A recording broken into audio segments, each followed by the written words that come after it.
Halo, Assalamualaikum Bapak Ibu. Ya, hari ini kita akan belajar bersama untuk menulis laporan karya seni pertunjukan.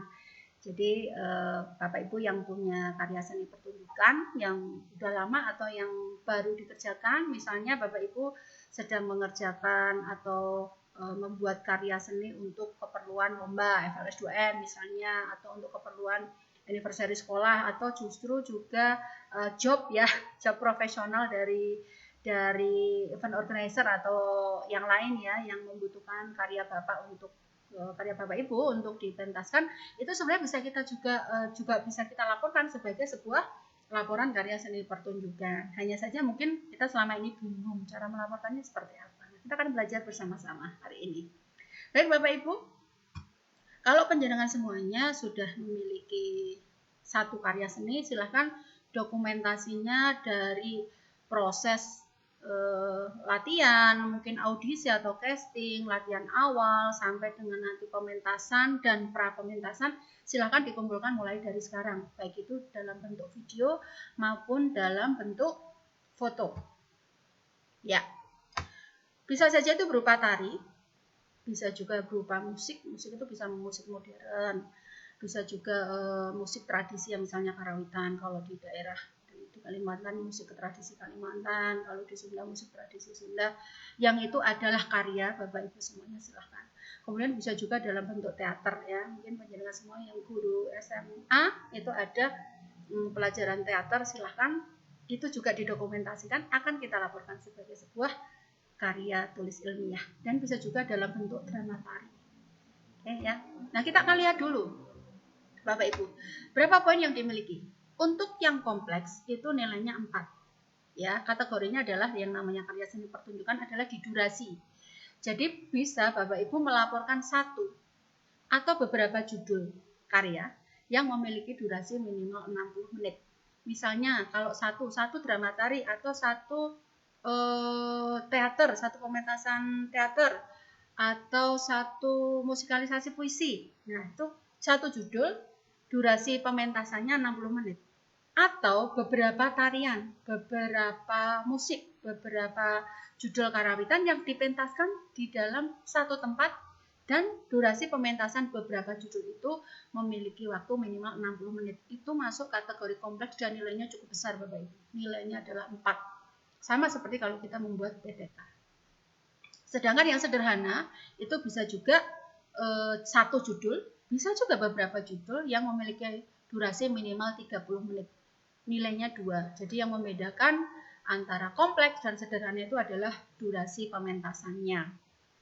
Baik, nah sekarang kita akan langsung mulai pada kerangka laporan. Ya, kerangka laporan.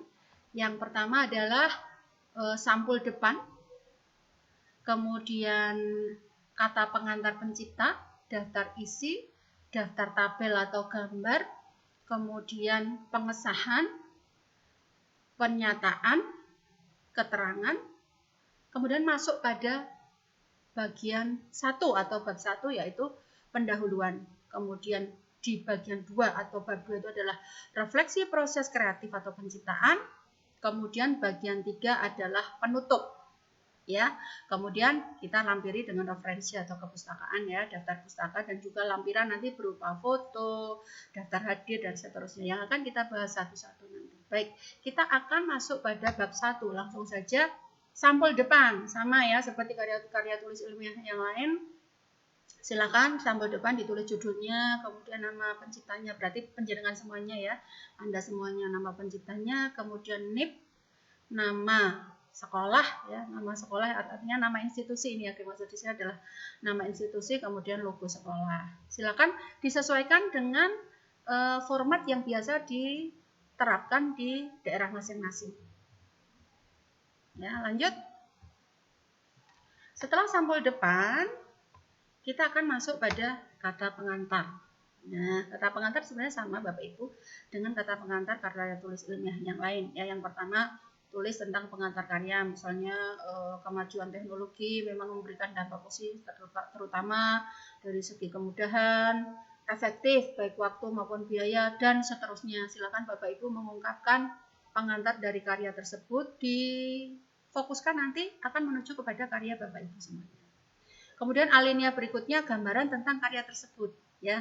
Misalnya karya ini memberikan pendidikan karakter lewat seni tradisi, kemudian melibatkan anak baik sebagai pelaku seni maupun penonton, diharapkan akan memberi pencerahan dan contoh serta pemahaman tentang nilai-nilai sebagai manusia melalui karya seni ini dan seterusnya.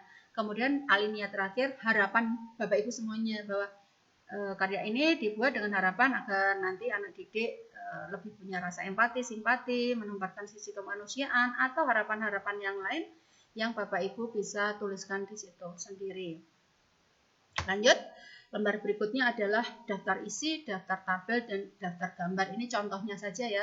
Daftar isinya lengkap ditulis dari halaman judul sampai nanti pada lampiran. Nah, saya sarankan nanti untuk halaman ini menunggu ketika karya Bapak Ibu sudah fix ya untuk siap untuk di print. Jadi halamannya nanti tidak akan salah.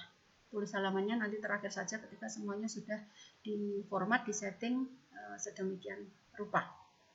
Lanjut. Berikutnya adalah pengesahan, pernyataan, dan keterangan. Ini berturut-turut ya Bu ya. Jadi setelah Bapak Ibu setelah nanti daftar isi, daftar tabel, kemudian lembar berikutnya penjenengan kasih pengesahan ya.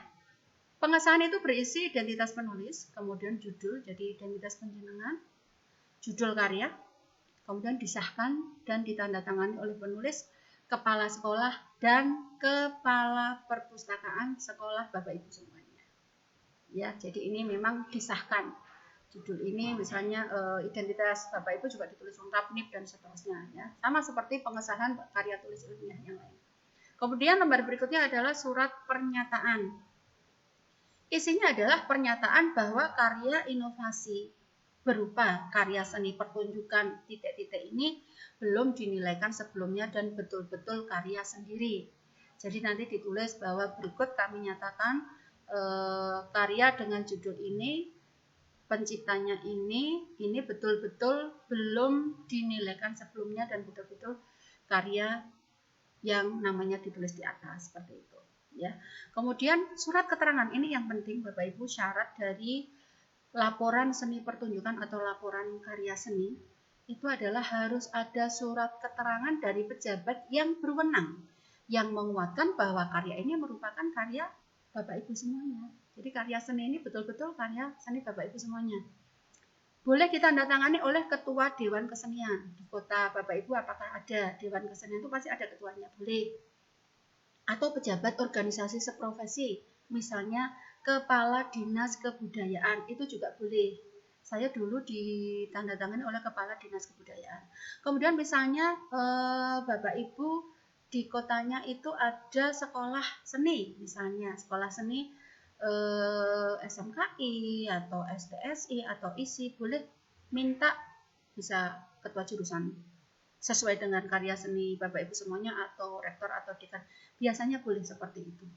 Atau tokoh-tokoh kesenian yang memang diakui di sana di tempat Bapak Ibu semuanya, karena ini sekali lagi ini syarat di dalam buku 4 ditulis di situ bahwa memang harus ada surat keterangan dari pejabat berwenang yang menguatkan bahwa karya ini merupakan karya penulis. Misalnya di kota Bapak Ibu tidak punya ya, silakan ke kota lain yang Bapak Ibu kenal, kemudian dimintakan tanda tangannya.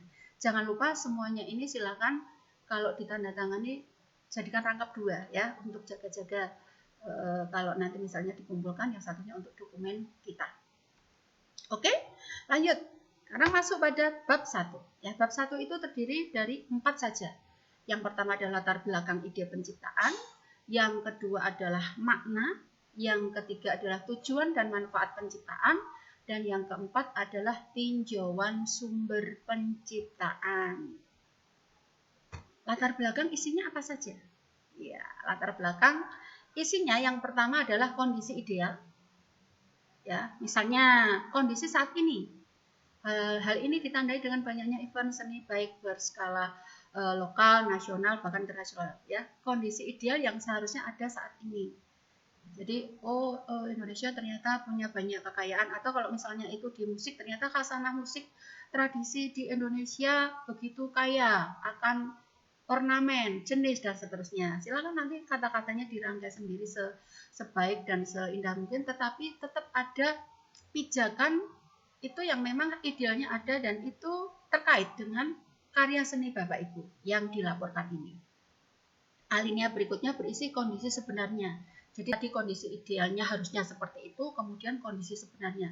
Ternyata di kondisi seperti ini, tari atau musik tradisi atau teater kita ternyata banyak terpengaruh oleh K-pop misalnya dan seterusnya, kaitannya dengan anak-anak kita misalnya, atau apresiasi terhadap seni pertunjukan kita ternyata lebih rendah daripada seni pertunjukan yang lain misalnya, atau dampak dari pandemi di mana semuanya secara virtual, jadi tidak ada komunikasi antara penonton secara langsung dengan pelaku seni. Itu bisa juga ya, tidak ada komunikasi rasa yang langsung, bisa juga seperti itu.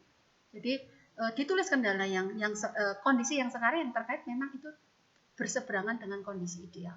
Kemudian alinea berikutnya adalah alternatif solusi atau upaya yang bisa dilakukan. Misalnya dengan kondisi seperti itu yang Bapak Ibu tulis di alinea sebelumnya, sebenarnya ada loh solusi atau upaya. Misalnya 1 ini, 2 ini, sasarannya ke sini, stakeholdernya seperti apa. Nah itu bisa dituliskan di situ. Dan di alinea terakhir adalah alasan karya ini diciptakan. Jadi melihat dari latar belakang yang di atas, maka karya seni teater misalnya atau musik ini saya ciptakan sebagai salah satu alternatif apresiasi bagi generasi muda misalnya, ikut andil dalam pengenalan salah satu seni tradisi di Indonesia misalnya, seperti itu ya.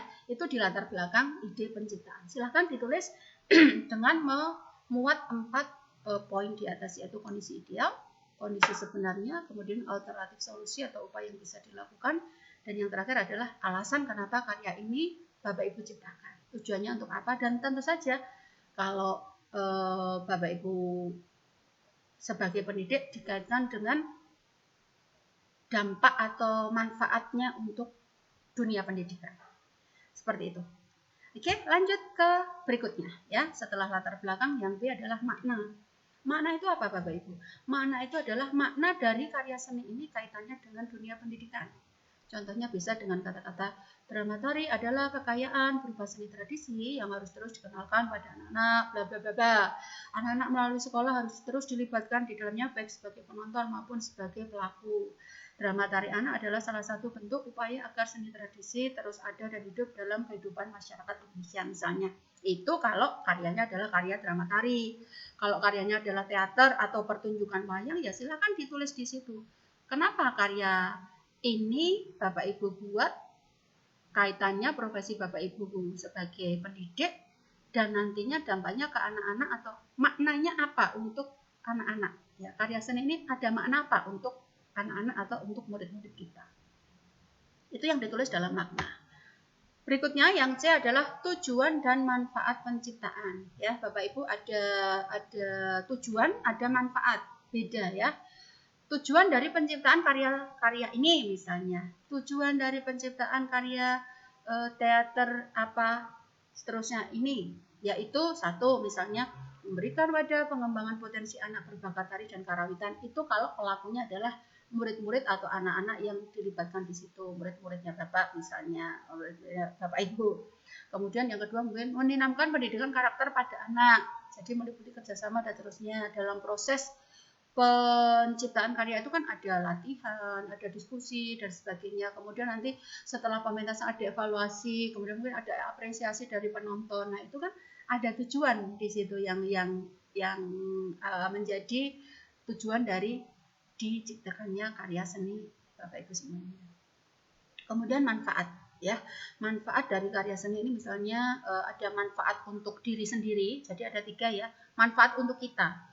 Semua karya ini bisa menjadi ajang pengembangan diri saya pribadi sebagai guru seni budaya, bla bla bla bla, penjenengan teruskan sendiri. Kemudian yang kedua itu manfaat untuk audiens kita, untuk anak-anak kita, ya, untuk murid-murid kita. Memupuk kecintaan generasi muda terhadap budaya bangsa khususnya seni tradisi misalnya, atau memupuk kecintaan generasi muda terhadap pertunjukan wayang yang hampir punah misalnya. Ya, bisa ditulis seperti itu. Dan yang terakhir adalah manfaat secara luas. Misalnya secara luas kecintaan karya seni ini merupakan upaya pelestarian seni tradisi di Indonesia atau menghidupkan kembali yang seni tradisi yang sudah tidak dikenal dan seterusnya ya, itu bisa juga ditulis di situ. Itu tujuan dan manfaat. Kemudian terakhir adalah tinjauan sumber. Ini juga penting sekali karena walaupun karya kita adalah karya tulis ilmiah, karya kita adalah karya seni pertunjukan, tetapi laporannya ini adalah laporan karya tulis ilmiah yang di dalamnya memang harus ada tinjauan sumber. Tinjauan sumber untuk karya seni pertunjukan itu ada dua Bapak Ibu. Yang pertama adalah literatur ya, berupa buku-buku transkrip, mungkin jurnal, bisa juga seperti itu ya, penjelasan jadikan sebagai tinjauan sumber. Tolong dibedakan antara tinjauan sumber dengan daftar pustaka ya. Kalau tinjauan sumber berarti yang benar-benar kita jadikan acuan pokok ya. Misalnya kalau saya kan drama tari yang kebetulan saya contohkan di sini, seni drama tari sampai saat ini populer dengan singkatan Sendratari, itu dari buku Suharso, R.M. Sudarsono dan seterusnya, mengatakan bahwa Sendratari adalah sebuah nama baru untuk menyebut drama tari Jawa tanpa dialog yang verbal, yang di barat semacam ini disebut balet. Nah, itu adalah acuan utama. Bisa juga tinjauan sumber saya yang kedua adalah buku tentang buku wayang ya, buku buku tentang wayang Mahabharata ya, yang ditulis oleh salah satu penulis siapa gitu yang memang menjadi acuan utama kita.